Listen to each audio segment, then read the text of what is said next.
마태복음 24장 1절부터 8절까지 예수께서 성전에서 나와서 떠나실 때에 제자들이 성전 건물들을 보이려고 나오니 예수께서 이르시되 너희가 이 모든 것을 보지 못하느냐?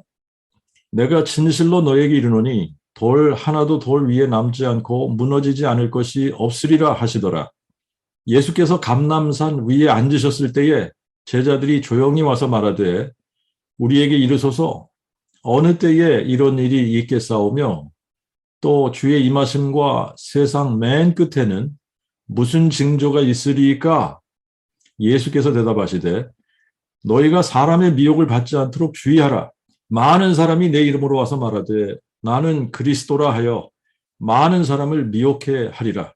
전쟁과 전쟁 소문을 듣겠으나 너희는 두려워 말라. 이런 모든 일이 있어야 하되 끝은 아직 아니니라. 민족이 민족을, 나라가 나라를 대적하여 일어나겠고 처처에 기근과 역병과 지진이 있으리니 이 모든 것이 재난의 시작이라. 계시록을 이해하기 위해서는 필수로 이해해야지 되는 부분이 마태복음 24장입니다. 마태복음 24장과 같은 내용이 마가복음 13장에 있고 그리고 또 누가복음 21장에 기록되어 있습니다. 마지막 때, 종말에 대해서 우리가 이해하는데 필수예요. 이 부분을 제대로 못 풀면 요한계시록이 제대로 안 풀리는 겁니다. 요한계시록을 푼다고 하면서 마태복음 24장하고 반대로 가르치는 목사님들이 꽤 많이 있습니다. 계시록은 마태복음 24장의 흐름과 같아야지 계시록이 마태복음 24장의 흐름하고 다르면 문제가 있는 거예요. 왜냐하면 마태복음 24장은 예수님께서 친히 자신의 재림의 때와 세상 종말에 관해서 가르쳐 주신 부분이기 때문에 계시록을 이해하려면 마태복음 24장을 바르게 이해해야 되고 마태복음 24장이 예수님의 가르침과 다르게 계시록을 해석하게 되면 계시록을 잘못 이해하고 있다는 증거예요. 자, 오늘 본문을 보면 예수님이 성전에 나와서 떠나실 때 제자들은 성전 건물들을 보이면서 이 건물들이, 이 성전 건물들이 얼마나 아름다운 돌과 얼마나 거대한 돌들이며 건물들인지 성전 건물에 대해서 꽤 프라우드하게 생각을 하면서 예수님께 이야기를 하고 있는데 예수님은 제자들이 상상도 하지 못한 이야기를 해주십니다. 때가 되면 너희들이 그렇게 멋지고 자랑스럽게 생각을 하는 그 성전일지라도 이 성전은 돌 하나도 돌 위에 남지 않고 무너질 것이다. 이런 이야기를 들은 제자들이 얼마나 놀랐을까요? 그리고 또 얼마나 궁금했을까? 언제 이런 일이 있게 될 것인지 이게 굉장히 궁금하지 않을까요? 그리고 예수님께서 최근 들어 여러 번 하신 말씀이 있어요. 장로들과 제사장들과 서기관들이 자신을 죽이기로 결의하고 이방인들에게 넘겨줄 거라는 겁니다. 그래서 많은 고난을 받으실 거고 또 채찍질 당하실 거고 또 십자가에 못 박혀서 죽임을 당할 것이지만 제3일에 살아나리라고 말씀을 하시면서 죽은 자들 가운데서 부활하신 후에는 아버지께로 가실 거라는 겁니다. 아버지께로 가셨다가 내가 너희를 위해 처소를 예비하러 가는데 처소를 다 예비하고 나면 내가 너희를 데리러 다시 올게. 아버지께로 가셨다가 다시 오시겠다는 거예요. 자, 우리가 이런 말씀을 들어도 제자들처럼 놀랄 거고 궁금해할 것 같아요. 그래서 예수님이 감람산 위에 앉으셨을 때 제자들이 조용히 예수님께 와서 이런 질문을 하는 거예요. 어느 때에 이런 일이 있겠사오며 또 주의 임하심과 세상 맨 끝에 무슨 징조가 있으리까? 제자들의 이 질문에 대한 대답을 4절에서부터 대답을 해주시는 거예요. 예수님이 다시 오십니다. 예수님이 다시 오시는 것을 한번 상상해 봐야지 돼요. 여러분, 예수님이 누구십니까? 하늘과 땅을 창조하신 창조주 여호와 하나님이십니다. 예수님이 아버지의 영광으로 다시 오시는데 다시 오실 때는 부활체의 영광스러운 모습으로 다시 오십니다. 예수님이 다시 오실 때는 모든 육체가 볼 것이고 그를 찌른 자들도 보게 될 겁니다. 예수님이 다시 올 때는 그 복음을 마음에 믿은 사람들만 부활체로 변형이 돼서 공중으로 들림을 받게 되고 땅에 있는 모든 족속은 그를 인하여 애곡하게 될 거예요. 예수님이 누구십니까?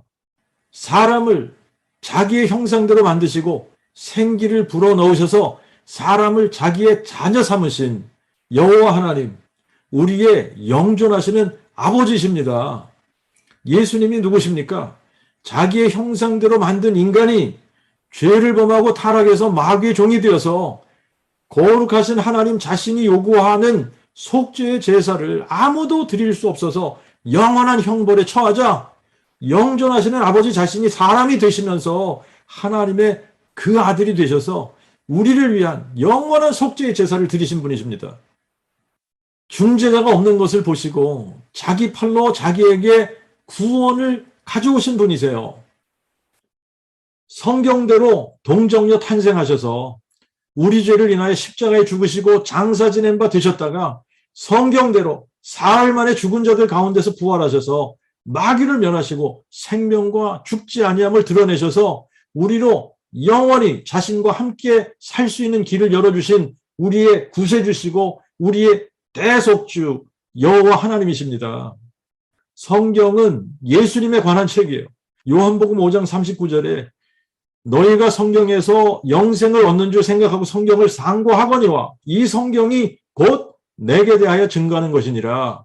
성경은 예수님에 대하여 증거하는 책이기 때문에 성경을 통해서 우리가 알아야 되는 것이 뭐냐면 예수님이 누구신지 알아야 되는 거예요. 성경을 통해서 예수님이 누구신지 아는 것이 가장 중요한 일입니다. 예수님을 알아야 유일하신 참 하나님을 아는 거예요. 요한복음 17장 3절에는 이 영생은 유일하신 참 하나님과 아버지께서 보내신 자 예수 그리스도를 아는 것이라고 하셨습니다. 예수님은 하나님이 사람 되신 분이십니다. 그래서 디모데전서 3장 16절에 크도다 경건의 비밀이요 그렇지 않다 하느니 없도다. 하나님이 육신으로 나타난 바 되시고 하나님이 육신으로 나타난 바 되신 분이 예수 그리스도이십니다. 그런데 구약 성경을 보면 상천하지에 유일하신 참 하나님은 여호와 한 분이시고 여호와 외에 다른 신이 없고 여호와와 함께하는 신도 없습니다. 그러므로 하나님이 육신으로 나타난 바 되신 분이 예수 그리스도시면 예수님은 상천하지에 유일하신 참 하나님, 우리의 영존하시는 아버지, 우리의 창조주 여호와 하나님이신 겁니다. 그래서 바울은 로마서 9장 5절에 그리스도는 만물 위에 계셔서 세세에 찬송받으실 하나님이시니라 아멘 하고 외쳤던 거예요. 만물 위에 계셔서 세세 찬송받으실 하나님은 여호와 한 분이십니다. 디모데전서 6장 14절 15절에는 너는 우리 주 예수 그리스도가 오실 때까지 점도 없고 책망받을 것도 없이 이 명령을 지키라. 때가 되면 하나님이 그의 오심을 보이시리니 그는 복되시고 유일하신 주권자 만왕의 왕 만주의 주제시니 우리 주 예수 그리스도는 하나님이시고 유일하신 주권자시고 만왕의 왕이시고 만주의 주제이신 여호와 하나님이십니다. 디도서 2장 13절에는 위대하신 하나님 곧 우리 구주 예수 그리스도에 대한 복스러운 소망과 그의 영광스러운 강림을 기다리게 하셨으니 우리 구주 예수 그리스도는 만물 위에 계셔서 세세에 찬송받으실 여호와 하나님이시고 주권자시고 만왕의 왕이시고 만주의 주제시고 위대하신 하나님이십니다. 우리가 믿는 하나님은 우리와 함께하기 위해서 사람 되신 임마누엘, 사람 되신 하나님을 믿는 거예요. 상천하지의 하나님은 홀로 한 분 여호와시므로 사람 되신 하나님은 여호와 하나님이 사람 되신 분이시고 그분이 바로 우리 주 예수 그리스도이십니다. 그래서 예수님은 계시록 20장 16절에 나 예수는 내 천사를 보내어 교회들을 위하여 이것들을 너희에게 증거하게 하였노라. 나는 다윗의 뿌리요 자손이니 곧 광명한 새벽별이니라. 교회들이 무엇을 알기 원하시는 겁니까? 예수께서 다윗의 뿌리요 자손이심을 알기 원하시는 겁니다. 다윗의 뿌리요 자손은 하나님이시면서 사람이라는 말이에요. 이 말은 하나님이 사람 되신 분이라는 말입니다.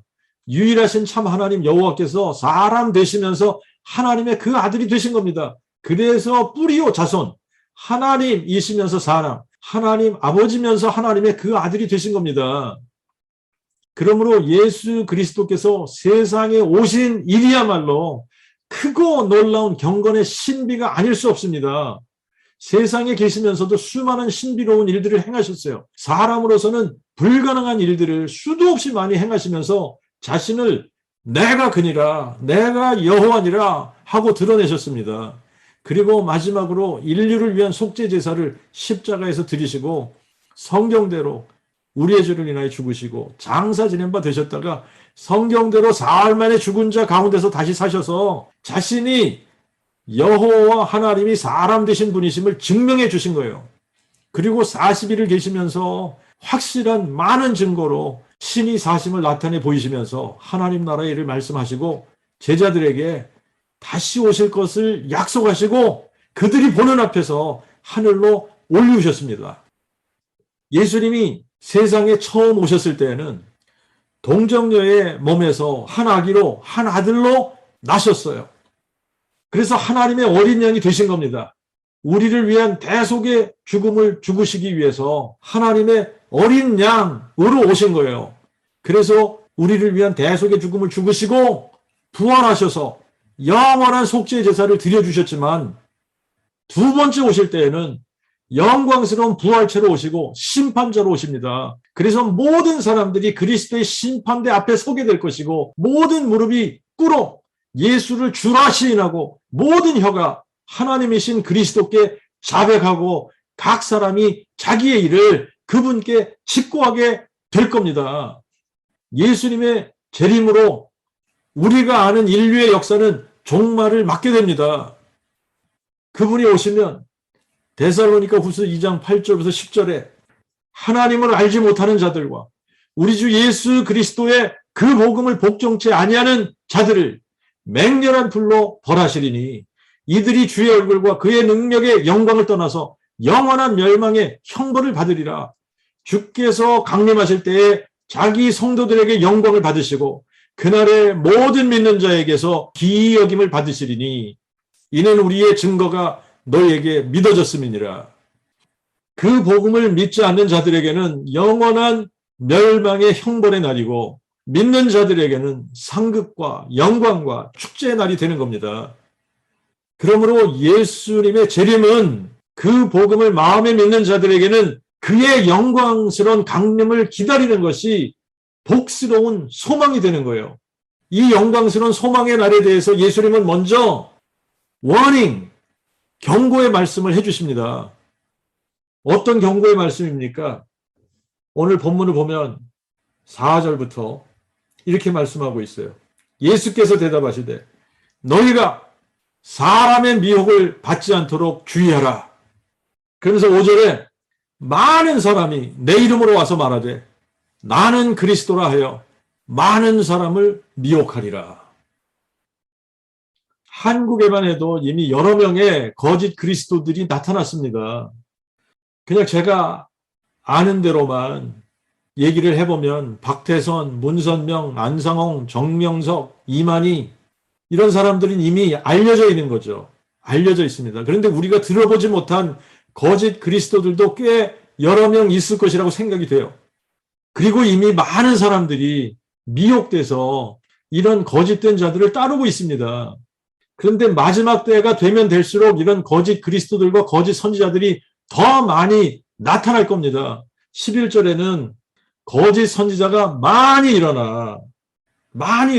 거짓 선지자가 많이 일어나 많은 사람을 미혹하겠으며 23절부터 26절에는 그때의 사람이 너에게 말하여 보라 그리스도가 여기 있다 혹 저기 있다 하여도 믿지 말라. 거짓 그리스도들과 거짓 선지자들이 일어나 큰 표적과 기사를 보여서 할 수만 있다면 택하신 자들도 미혹하리라. 보라, 내가 너희에게 미리 말하였노라. 또한 사람들이 너희에게 말하기를 보라, 그리스도가 광야에 있다 하여도 나가지 말고 보라, 골방에 있다 하여도 믿지 말라. 믿지 말아야 하는 이유를 이렇게 말씀하십니다. 27절에 보니까 번개가 동편에서 나서 서편까지 번쩍임 같이 인자의 임함도 역시 그러하리라. 그러면서 29절부터 31절을 보면 예수님께서 언제 임하시고 어떻게 임하시는지를 정확하게 말씀해 주십니다. 그날 환난 후에 즉시 해가 어두워지고 달이 빛을 내지 아니하며 별들이 하늘에서 떨어지며 하늘의 권능들이 흔들리리라. 그때에 인자의 표적이 그 하늘에서 보이겠고 그때에 땅의 모든 족속들이 통곡하며 그들이 인자가 구름과 함께 능력과 큰 영광으로 오는 것을 보리라.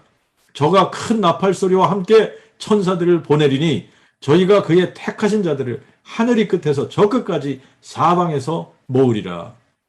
그리스도가 오시면 이렇게 오시는 겁니다.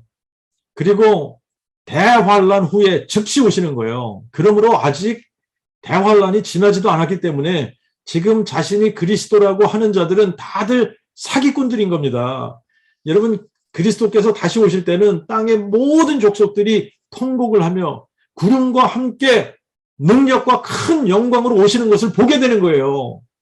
그리고 모든 사람들이 그리스도의 심판대 앞에 서야지 되는 겁니다. 그런데 그런 일들도 없는데 그리스도가 여기 있다 저기 있다 혹은 광야에 있다 혹은 골방에 있다. 그래서 믿지 말라는 겁니다. 사람들이 거짓 선지자들과 거짓 그리스도들과 다른 복음, 다른 예수, 다른 영에 미혹되는 이유는 딱 하나예요. 진리를 알지 못해서 미혹되는 겁니다. 그 복음을 몰라서 미혹되는 거예요. 성경의 핵심이 그 복음입니다. 성경의 핵심이 나사렛 예수가 누구신지를 아는 거예요. 너희가 성경에서 영생을 얻는 줄 알고 성경을 상고하거니와 이 성경이 곧 내게 대하여 증거하는 것이니라. 이 영생은 유일하신 참 하나님과 아버지께서 보내신 자 예수 그리스도를 아는 것이니이다.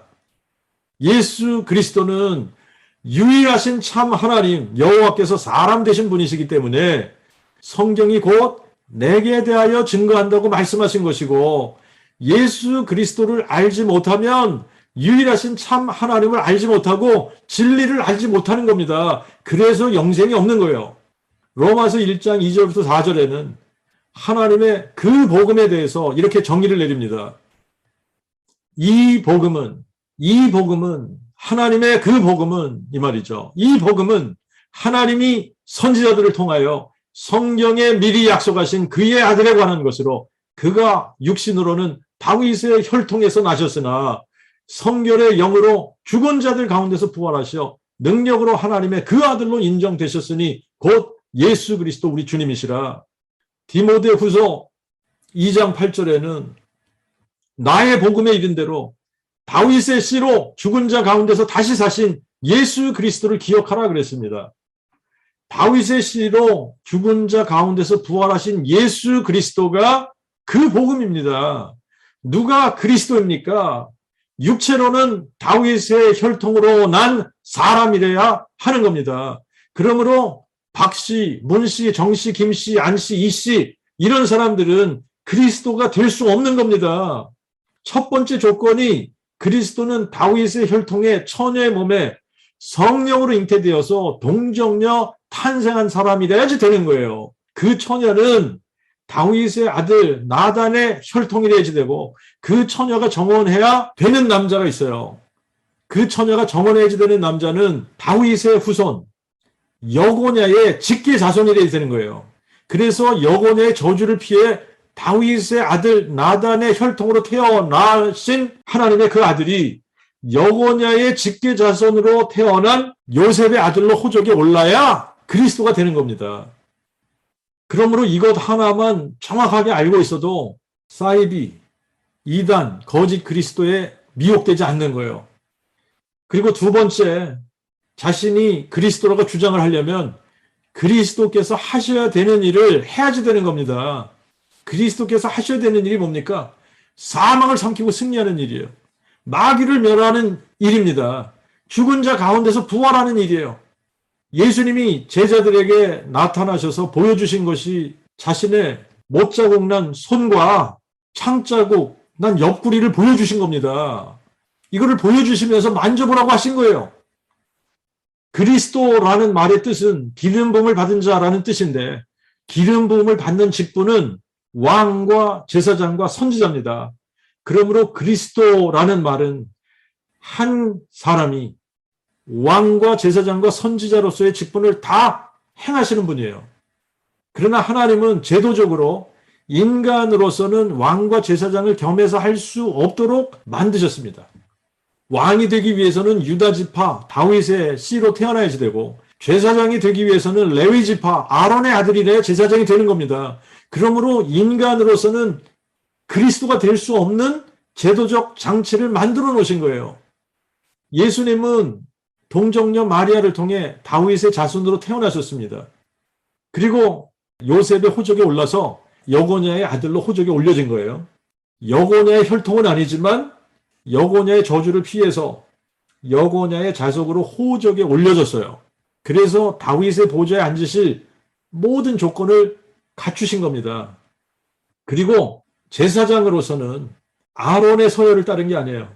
멜기세덱의 서열을 따르는 영원한 제사장이 되신 겁니다.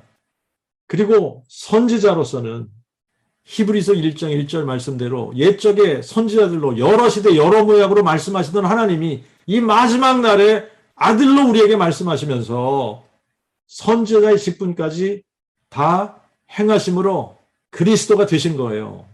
그리스도, 왕, 제사장, 선지자. 예수님은 왕이시고 선지자시고 제사장이신 겁니다. 그래서 그리스도가 되신 거예요. 인간은 아무도 제도적으로 그리스도가 될 수 없게 하나님께서 이렇게 만들어 놓으셨어요. 창세기 3장 15절에서부터 여자의 후손이 등장할 것을 예언하셨습니다. 여자의 후손이 뱀의 머리를 상하게 할 것이라고 말씀을 하셨어요. 여자의 후손이 그리스도가 되는 분인데, 다윗의 혈통에 처녀를 통해 성령으로 잉태해서 동정녀 탄생하시는 분이 여자의 후손이고 하나님의 그 아들이고 그리스도신 겁니다. 이분이 오셔서 하실 일을 미리 말씀해 주셨어요. 뱀의 머리를 박살내는 겁니다. 마귀를 멸하시는 거예요. 이거를 이사야 25장 8절에서는 여호와께서 사망을 삼키고 승리하실 것이라고 약속을 하신 겁니다. 죽은 자 가운데서 부활하시는 거예요. 죽은 자 가운데서 부활하지 못하면 아무도 자신을 그리스도라 주장할 수 없는 겁니다. 그러므로 나사렛 예수는 성경에 기록된 대로 다윗의 혈통 나단의 자손으로 태어난 동정녀 마리아 몸에 성령으로 잉태되어 한 아기로 한 아들로 태어나셔서 마리아가 정원한 다윗의 자손, 여고냐의 직계자손, 요셉의 아들로 호적에 올라서 다윗의 보좌에 앉을 수 있는 모든 조건을 유일하게 가지신 분이 되신 거예요. 그리고 죽은 자 가운데서 부활하셔서 자신이 하나님의 그 아들, 하나님이 사람 되신 분, 다윗의 뿌리가 다윗의 자손 되신 분으로 자신이 그리스도이심을 증명해 보이신 겁니다. 그러므로 그 복음이 무엇인지를 알고 믿는 사람들에게는 미혹될 일이 없는 거예요. 오히려 미혹된 사람들에게 그 복음을 선포해서 그들을 미혹된 길에서 빠져나올 수 있게 할 수 있는 사람들이 그 복음을 알고 마음에 믿은 사람들입니다. 그러나 지금 문제는 교회들이 그 복음을 선포하지 않고 있다는 게 문제예요. 예수를 다윗의 뿌리요 자손이라고 선포하지 않고 있습니다. 예수의 부활을 선포하지 않고 있습니다. 예수님도 교회들이 하나님의 그 복음이 무엇인지 모르기 때문에 그 복음 선포하지 않고 또 가르치지도 않을 것을 아시는 겁니다. 아시고 이렇게 말씀하신 거예요. 너희가 사람의 미혹을 받지 않도록 주의하라. 많은 사람이 내 이름으로 와서 말하되 나는 그리스도라 하여 많은 사람을 미혹하리라. 자, 한번 우리가 이렇게 생각을 해보자고요. 모든 교회가, 전 세계 모든 교회가 다윗의 씨로 죽은 자 가운데서 부활하신 예수 그리스도를 매 주일마다 선포한다고 한번 생각해 보십시다. 그리고 모일 때마다 수요일날 모이든 화요일날 모이든 금요일날 모이든 언제 모이든 모일 때마다 다윗의 씨로 죽은 자 가운데서 부활하신 예수 그리스도를 선포한다고 합시다. 그리고 흩어져서는 다 각자가 다윗의 씨로 죽은 자 가운데서 부활하신 예수 그리스도를 증거한다면 거짓 그리스도가 등장할 수 있을까요? 없는 거예요. 그러나 교회들이 그 복음을 깨닫지 못하고 선포하지 않을 것을 미리 보시고 아셨기 때문에 사람의 미혹을 받지 않도록 주의하라고 경고하신 겁니다. 많은 사람이 내 이름으로 와서 나는 그리스도라 하여 많은 사람을 미혹하리라. 한국에만도 여러 명의 거짓 그리스도들이 나타나는데 전 세계적으로 하면 얼마나 많은 거짓 그리스도들이 활동하고 있는지 모르겠어요. 많은 사람을 미혹하고 있습니다. 그 복음을 깨닫고 마음에 믿은 사람들만 사이비 이단에 빠진 사람들에게도 담대하게 그 복음 선포해서 그들을 거짓 선지자들, 거짓 그리스도들, 사이비 이단 교주로부터 빠져나오게 할 수 있는 겁니다. 한국 교회는 그 복음을 모르기 때문에 신천지를 무서워하는 거예요. 신천지 사람들 오지 못하게 하고. 왜 그래요? 그 복음을 몰라서 그러는 거예요. 그 복음을 선포하면 신천지 교주 이만희가 와도 안 무서운 거 아닙니까? 오기를 바라는 거죠. 와서 그 복음 들어야 되니까. 우리는 누구를 만나도 성경에 기록한 대로 다윗의 씨로 죽은 자 가운데서 부활하신 예수 그리스도, 다윗의 뿌리요 자손이신 예수 그리스도를 선포하는 사람들이니까 무서울 게 없는 사람들이에요. 사람들이 그 복음을 모르기 때문에 구원의 확신이라든지 성령 받은 증거들을 엉뚱한 데서 찾는 겁니다. 성령 받은 증거는 방언하고 환상 보고 예언하고 병 고치고 귀신 쫓아내고 그러는 게 아니에요. 성령 받은 증거는 종교적인 열심을 내는 것이 아닙니다. 열심히 성경 공부하고 열심히 제자 훈련 받고 열심히 선교 훈련 받고 열심히 주일학교 봉사하고 열심히 성가대 봉사하고 열심히 또 부엌에서 봉사하고 열심히 무슨 일을 하는 것이 아닙니다. 만약에 그런 것들이 성령 받은 증거라면 예수님께서 마태복음 7장 22절 23절에 그날에 많은 사람이 나에게 말하되 주여 주여 우리가 주의 이름으로 선지자 노릇하며 주의 이름으로 귀신을 쫓아내며 주의 이름으로 많은 권능을 행치 아니하였나이까 하리니 그때에 내가 저희에게 밝히 말하되 내가 너희를 도무지 알지 못하니 불법을 행하는 자들아 내게서 떠나가라. 이 말씀을 하지 않으셨을 겁니다. 여러분 예수님의 이름을 부르면서 주여 주여 그러면서 주의 이름으로 선지자 노릇하고 또 주의 이름으로 귀신도 쫓아내고 주의 이름으로 많은 권능을 행하고 얼마나 많은 열심을 내면 주여 주여 하면서 주의 이름으로 이런 일을 행하겠습니까? 그런데 예수님이 나는 너희를 한 번도 안 적이 없어. 내가 너희를 도무지 알지 못해. 불법을 행하는 자들이라잖아요. 불법을 행하는 자들아 내게서 떠나가라. 성령 받은 증거는 내가 그 복음을 깨닫고 마음에 믿었냐 안 믿었냐 이거 가지고 내가 성령을 받았는지 안 받았는지 아는 겁니다. 내가 성령을 받았으면 예수 부활의 증인이 되는 거예요. 내가 예수 부활의 증인이냐? 내가 하나님의 그 복음, 다윗의 씨로 죽은 자 가운데서 부활하신 예수 그리스도를 선포하는 그 복음의 일꾼이냐 아니냐를 보면 아는 겁니다. 간혹 머리로만 알고도 그 복음 선포한다고 하는 사람들이 있습니다. 근데 이런 사람들은 지내보면 알잖아요. 지내보면 예수님의 주권에 굴복이 안 돼요. 그래서 말씀에 순종이 안 되는 겁니다. 말씀에 순종을 못해요. 자기 자존심과 자기 의에 빠져서 하나님의 의를 불순종하는 모습을 보이게 됩니다. 그래서 구별할 수 있게 되는 거예요. 그러나 사도행전 1장 8절 말씀처럼 오직 성령이 너에게 임하시면 너희가 권능을 받고 예루살렘과 온 유대와 사마리아와 땅끝까지 이르러 내 증인이 되리라가 되는 겁니다. 성령이 내게 임했다면 예수 부활의 증인이 되는 권능을 받는 겁니다.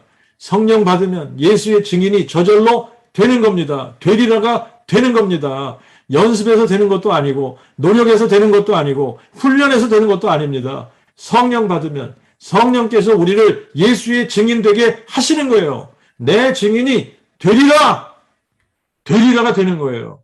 되리라가 되는 겁니다. 되리라, 저절로 되는 것을 말하는 거예요. 성령이 임하시면 땅끝까지 예수의 증인이 되는 겁니다. 다윗의 씨로 죽은 자 가운데서 부활하신 예수 그리스도의 증인이 되는 거예요. 그 복음을 깨닫고 마음에 믿기만 하면 저절로 되는 겁니다. 다윗의 씨로 죽은 자 가운데서 부활하신 예수 그리스도를 증거하지 않으면 아직 성령 받지 못한 것이고, 성령 받지 못한 이유는 그 복음을 마음에 믿지 않은 것이고, 그 복음을 마음에 믿지 않은 이유는 둘 중에 하나예요. 아직 그 복음이 깨달아지지 않아서 믿지 못하는 경우가 있고, 또 하나는 머리로는 아는데 우상을 내려놓지 못해서 마음에 믿지 못하는 두 종류가 있습니다. 모르면 깨달아야 되고, 알면서도 안 믿으면 우상을 버려야 되는 겁니다. 다윗의 씨로 죽은 자 가운데서 부활하신 예수님은 다시 오신다고 약속하셨어요. 다시 오실 때는 영광의 모습으로 부활체로 다시 오십니다. 그런데 다시 오시기 전에 반드시 있어야 되는 일들이 있는 거예요. 그게 4절과 5절에는 거짓 그리스도들이 나타나는 겁니다. 거짓 그리스도들이 나타나서 많은 사람을 미혹하는 일이에요. 그리고 6절부터 8절에 보면 전쟁과 전쟁 소문을 듣겠으나 너희는 두려워 말라. 이런 모든 일이 있어야 돼. 끝은 아직 아니니라.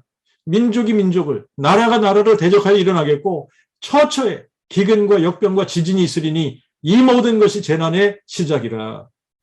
전쟁과 전쟁의 소문, 여러분 구약 성경을 읽어봐도 전쟁이 없는 때가 없습니다. 타락한 인간 세상에서 인간의 탐욕은 전쟁을 일으키게 되어 있어요. 더 갖고 싶어하고 더 지배하고 싶어하는 인간의 욕망은 언제나 자기보다 약한 나라와 민족을 침략하게 되어 있습니다. 근데 마지막 때가 되면 스케일이 커지게 되고 잦아지게 되는 거예요. 한동안 세상이 평화로운 것 같았는데 러시아가 우크라이나를 침략하면서부터 세상이 또 시끄러워졌습니다. 나라들마다 국방비 늘리지 않습니까? 또 서로 동맹을 맺고 또 맺으려고 하고 있고, 1차 세계대전이 있은 지 100년이 조금 넘었어요. 2차 대전은 1차 대전 끝난 지 20년 만에 다시 일어난 겁니다. 그리고 6년 만에 끝났어요. 2차 대전 기간 동안 핵무기가 개발됐습니다. 일본의 핵포탄을 쓰게 됐어요. 2차 대전이 끝난 지 5년 후에 한국전쟁이 일어났습니다. 한국전쟁이 끝난 지 얼마 안 가서 월남전이 일어났어요. 이렇게 아시아에 전쟁이 있을 때 중동에서는 이스라엘이 독립을 하고 아랍과 이스라엘의 전쟁이 여러 차례 일어납니다. 아프리카에서, 중남미에서, 유럽에서, 동남아시아에서, 아프가니스탄에서, 시리아에서, 이라크에서, 중동 곳곳에서 크고 작은 전쟁들이 수없이 많이 일어나고 있습니다. 세월이 가면 갈수록 무기는 점점 더 강력해지고 다양해지고 있습니다. 지금 진행 중인 러시아 우크라이나 전쟁에서는 드론이라는 새로운 형태의 무기를 사용하고 있습니다. 미래 전쟁에서는 로봇을 대량으로 사용할 수도 있을 것 같아요. 또 인터넷 시대가 열리면서 전 세계에서 러시아 우크라이나 전쟁을 동영상으로 보는 시대가 된 겁니다. 앞으로는 더 많은 전쟁이 일어날 거예요. 중국은 타이완을 무력으로라도 합병하려고 할 거고, 미국과 일본은 어떻게든 막으려고 할 거고, 그렇게 되면 무력 충돌은 불가피해지는 겁니다. 남북한의 갈등도 만만치가 않습니다. 언제 어떤 일이 일어날지 모릅니다. 핵무기를 가지고 있다는 것 하나만으로 북한은 무시할 수 있는 대상이 아닙니다. 가장 좋은 거는 평화 통일을 하는 거죠.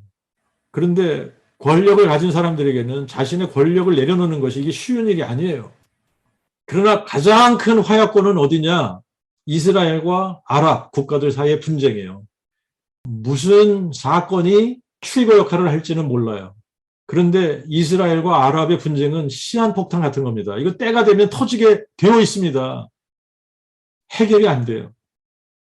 지금은 또 이란 내부에서도 히잡 제대로 쓰지 않았다고 젊은 여성을 죽였지 않습니까? 그죠? 그 일로 인해서 국민들이 지금 들고 일어나요. 그러니까 민족이 민족을, 나라가 나라를 대적하여 일어나는 일들이 세월이 지나면서 이게 없어지는 게 아니에요. 이런 일들이 종말이 가까울수록 점점 더 많아질 것이고 결국은 전 세계가 패를 갈라 싸우는 3차 대전이 일어날 겁니다. 3차 대전이 일어나는 것은 언제 일어날지 시간 문제예요. 시간 문제지 3차 대전이 일어날지 안 일어날지 문제가 아닙니다. 일어나요. 그런데 언제냐가 문제예요. 언제냐. 시간의 문제예요. 종말을 향해 가면 갈수록 전쟁만 많아지는 게 아닙니다. 전쟁과 더불어서 처처에 기근과 역병과 지진이 있으리라고 말씀을 하셨어요. 기후의 변화든 전쟁이든 자연재해든 어떤 이유든 앞으로 더 심한 기근이 올 것이고 더 많은 전쟁과 기근으로 인해 서민들이 살기는 더 힘들어질 겁니다. 사람들의 여행이 전 세계를 쉽게 드나들게 되면서 이제는 한 군데에서 전염병이 생기면 전 세계에 역병으로 퍼지게 되는 거예요. 자연적인 역병이든 사람이 만든 역병이든 종말이 가까우면 처처에 전염병이 돌게 될 겁니다. 그러면 여러분들 예상해야 될 게 뭐예요? 이제 코비드가 끝났으니까 또 이런 전염병 안 돌겠지? 그렇게 생각하시면 안 되는 겁니다. 종말을 향해 가면 갈수록 전염병은 더 많이 돌게 되어져 있습니다. 그뿐만 아니라 처처에 지진도 잦아지고 큰 지진도 많아지고 있어요. 예수님의 재림이 가까울수록 화산 폭발도 많아지고 큰 지진과 쓰나미도 전 세계적으로 더 많이 일어날 겁니다. 그러나 이 모든 것이 재난의 시작일 뿐이라고 말씀을 하시는데 이게 재난의 시작일 뿐이라면 도대체 어떤 게 오길래 이 모든 것이 재난의 시작이라고 하시는 겁니까? 한글 성경은 이 부분을 이 모든 것이 재난의 시작이라 이렇게 번역을 했어요. 그러나 원어를 직역하면 판타데 타우타 아르케이 오디논 그러나 이 모든 것은 해산의 고통의 시작이다. 이 모든 것은 해산의 고통이 시작이라는 거예요. 남자들은 해산의 고통을 겪어보질 않아서 잘 모르겠습니다만 근데 아기를 정상분만 해본 경험이 있는 여성분들은 해산의 고통이 무슨 의미인지 좀 더 쉽게 이해할 수 있을 것 같아요. 저는 아내가 경험하는 것을 옆에서 이렇게 보니까 진통이 오기 시작하면 처음에는 띄엄띄엄 진통이 오다가 약한 진통이 오는 거죠. 약한 진통이 처음에 띄엄띄엄 오다가 점점 진통의 강도가 세지면서 주기가 빨라지다가 해산할 때가 되면 비명을 지를 정도로 아픈 진통이 찾아오는 거예요. 잘못하면 죽을 수도 있을 정도로 심한 고통이 해산의 고통이라고 합니다. 그죠? 그래서 성경에서 보니까 야곱이 제일 사랑하던 아내가 라헬인데 라헬이 베냐민을 낳다가 너무 힘들어서 죽었어요. 이 모든 것이 해산의 고통의 시작이다. 거짓 선지자들과 거짓 그리스도들이 나타나기 시작을 하면 시간이 지나면 줄어드는 게 아니에요. 더 많이 나타나는 거예요. 그래서 더 많은 사람을 미혹할 거고 민족이 민족을 나라가 나라를 대적하는 이런 것도 시간이 가면 갈수록 해산의 고통이 시작이 됐다 그러면 점점 더 많아지는 겁니다. 그래서 3차 대전 일어날 거고 처처의 기근과 역병과 지진 일어날 거고 세계 경제가 공황에 빠질 거고 실업자들 늘어나고 노동자들이 하루 벌어 겨우 밀 한 대 보리석 대 살 정도로 힘들어지는 세상이 오는 겁니다. 서민들 밥상에 먹을 것을 올려놓지 못해서 고통스러운 날, 그런 날들이 오게 될 것이라고 말씀하고 있는 거예요. 그런데 여러분, 한때는 선진국이라고 자부하고 풍요롭게 살던 유럽의 여러 국가들이 부도 위기에 놓이고 빈곤층 사람들이 늘어나고 전기가 끊어지고 온수도 쓰지 못하고 돈이 없어서 빵 한 조각 사기 힘들고 월세를 내기 힘든 이런 사람들이 점점 많아지고 있습니다. 미국도 점점 노숙자들이 많아지고 있어요. 어떤 도시들은 노숙자 촌을 이루는 곳도 있습니다. 세상은 앞으로 살기 좋은 시대가 오는 것이 아닙니다. 재앙과 재난의 시대가 올 것입니다. 지금 우리가 보는 것들은 아직 시작도 하지 않은 상태예요. 일단 해산의 고통이 시작이 되면 멈추지 않는 겁니다. 점점 더 심해져서 결국은 대환란으로 이어지게 되어져 있어요. 선지자 예레미야는 그때를 이렇게 표현했습니다. 슬프다 그날이여 비할 데 없이 크니 이는 야곱의 환란의 때가 됨이라.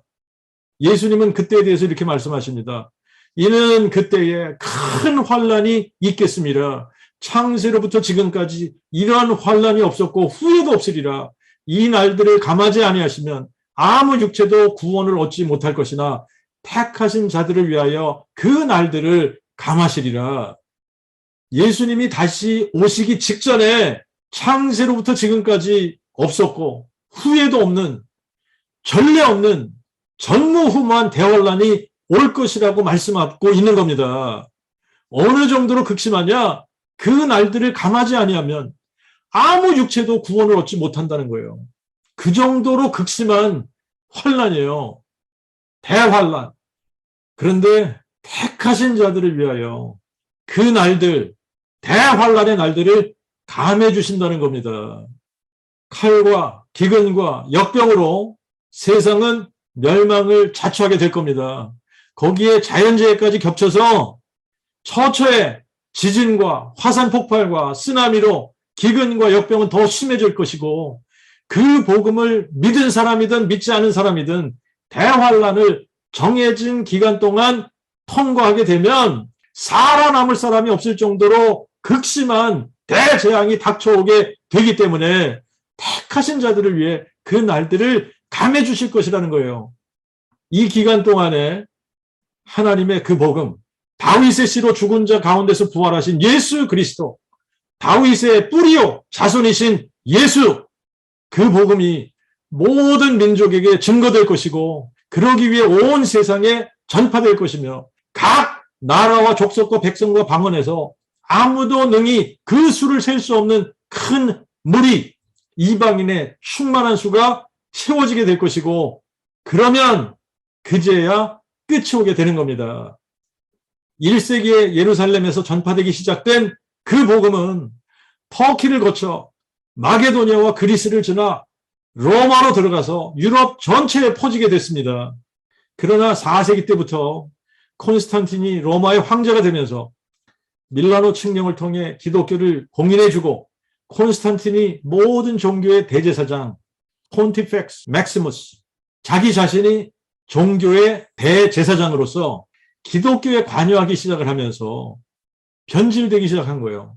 예수의 부활을 선포하던 교회가 예수의 고난과 십자가를 묵상하고 증거하게 되었고 한 번 여호와 하나님을 섬기던 교회가 삼위일체의 신을 섬기게 되면서 교회는 이때부터 카톨릭화 되어지고 이방 종교와 혼합되어서 이상한 짬뽕 종교로 변질돼 버린 겁니다. 16세기에 종교개혁이 일어나지만 기독교의 핵심인 한 분 하나님, 한 분 여호와 하나님과 부활 중심의 신앙은 회복이 안 됐어요. 개신교에서도 여전히 카톨릭에서 만들어낸 삼위일체와 십자가 중심의 또 하나의 종교로 발전하게 된 겁니다. 기독교 국가라고 자부하던 유럽 나라들의 기독교인들은 지금 거의 없습니다. 교회당은 텅텅 비어있고 예배당은 술집이나 서점이나 이슬람 상원으로 팔리고 말은 기독교 국가인데 기독교인이 없는 기독교 국가예요. 이유가 뭘까요? 4세기 때부터 변질된 복음, 다른 예수, 다른 영을 받아서 생명이 없기 때문에 이렇게 된 겁니다. 교회들이 숫자가 많아졌다. 기독교인들이 많아진다. 그렇다고 해서 참된 복음과 진짜 예수를 믿고 성령을 받은 것은 아닙니다. 유럽 교회들도 한때는 부흥해서 예배당에 사람들이 꽉꽉 찼던 때가 있었습니다. 종교적으로도 커질 수 있는 거예요. 그러나 생명이 없으면 어떻게 됩니까? 타락하고 부패할 수밖에 없는 거예요. 예수는 영원한 생명을 주러 오셨습니다.